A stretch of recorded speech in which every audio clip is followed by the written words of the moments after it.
couple questions for you. Yeah. So go ahead and introduce yourself, introduce the band, give our viewers what an idea of Title Fight is. Well, my name is Ned, as you said. I play in a band called Title Fight. We're from Kingston, Pennsylvania, and we're a band.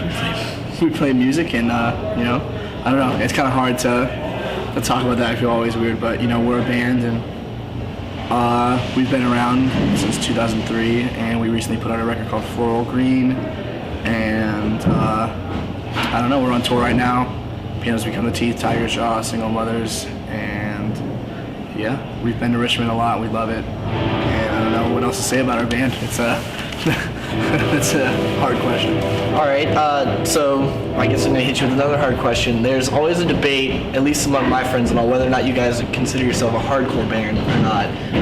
What's your take on that? I definitely consider ourselves a hardcore band. It's you know, I think that hardcore is such a cool thing because you know, even though it is a genre, it's a lot more than that. It's, you know, it's a mindset and an outlook and a way of more living your life than it is a genre, you know. And I think that what's cool about hardcore is that there's a lot of, you know, respect to older bands and talk about, you know, bands that kind of paved the way. And but I feel like a lot of people get stuck on the idea that they can only sound like those bands. Mm-hmm. You know, you can only sound like bands from whatever 80 to 83, and that's what hardcore is, and it starts and ends there. And you know, while we don't sound like really any of those bands, we listen to those bands, we like those bands, and you know, we just also like other bands too, and we bring in different influences, and you know, but we're not any different than any other band just because we sound different, you know. So in my eyes, you know, we're a hardcore band. Okay, awesome. All right, and then I'm just going to get you to talk a little bit about the progression from your demos to Shed to Floral Green. What exactly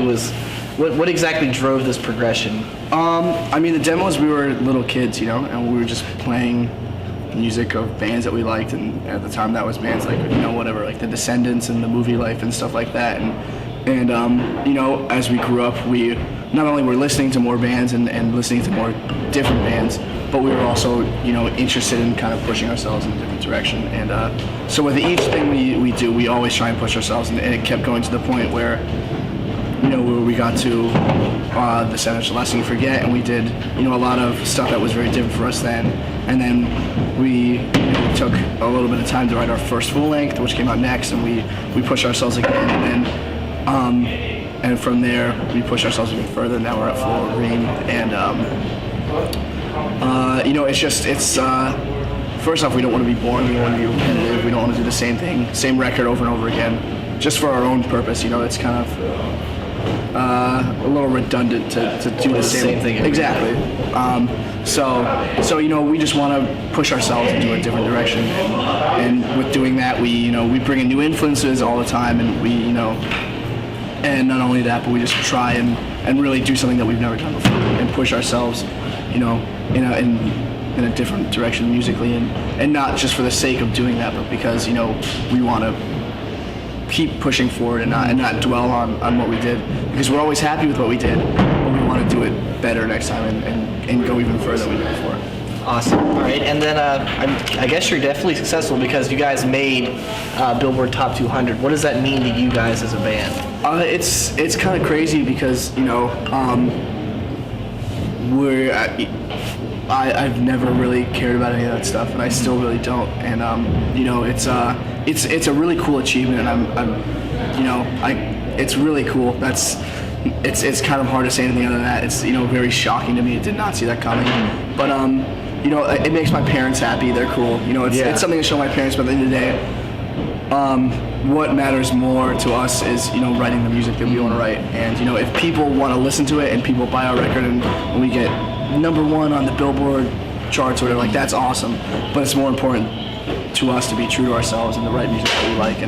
And you know, everything else is just an added bonus. Mm-hmm. So the fact that, you know, we're on tour right now and the shows are great and we're having a lot of fun, that's awesome. But at the end of the day, we're just writing music that we like, and we want to play it for people. And you know, like I said, the fact that people want to hear it, it's really great. We're really appreciative. We're really thankful. But you know, we're just a bunch of little idiot kids, and it's crazy that happens. All right. So in regards to Floral Green, what exactly was going through y'all's head? Where did you record it with, or who and where did you record it? We recorded the record with our friend Will Yip at a studio called Studio 4 in Conshohocken, Pennsylvania, which is a suburb of Philly. And the studio was crazy, and we recorded Shed there, and we, Will's one of our best friends, and we knew the studio pretty well, and we decided to work with him again, and we had recording time booked before we had a song written, which was a completely new experience to us. We pretty much always just kind of said, okay, here we have X amount of songs, let's go record them now. And to have a deadline, it was something different, and it was a different kind of pressure.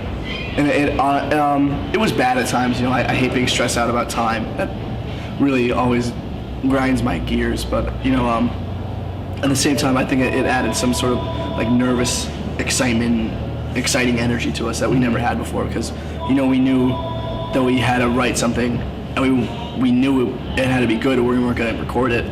And we only had this amount of time. So we did that. We wrote for a while, and then we went to the studio with Will. We recorded from May to June, and we lived in the studio.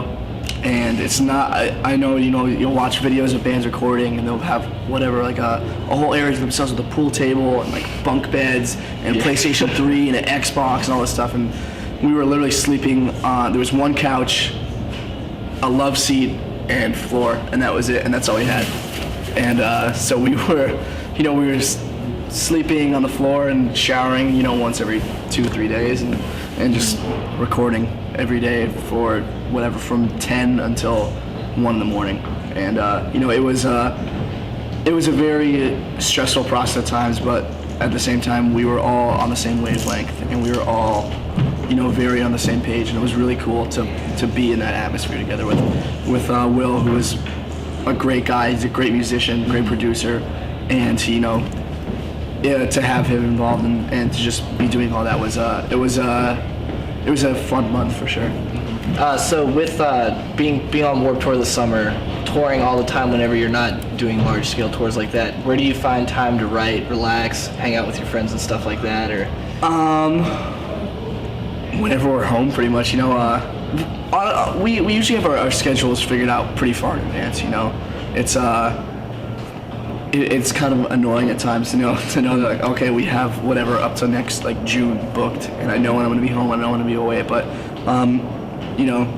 it's kind of weird in that sense. I don't really like living by a schedule, but at the same time, it's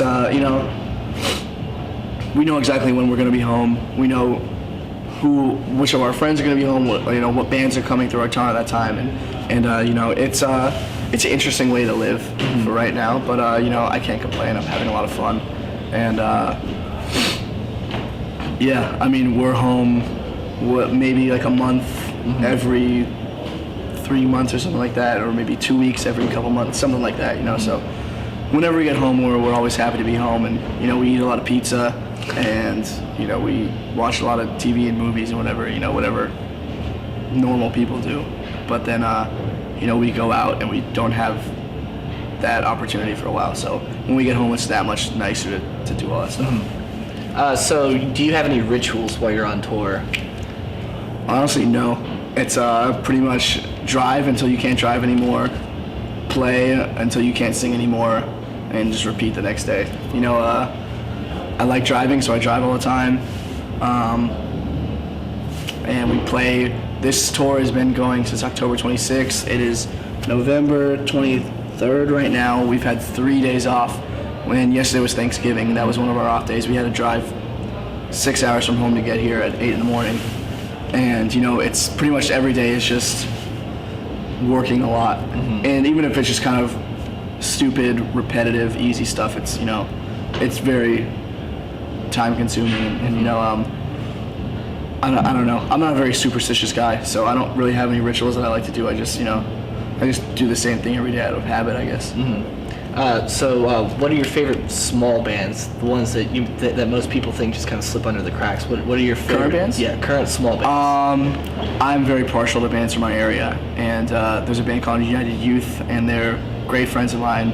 I think they're one of the best bands from our area in a very long time, and they're really cool. And they don't get to play that much, so I feel like, you know, maybe people don't get to see them, and they just put out a new song on a compilation, and that was their first new thing in a while, but they're one of my favorite bands in a long time, and they're really cool, and if you haven't checked them out, you should.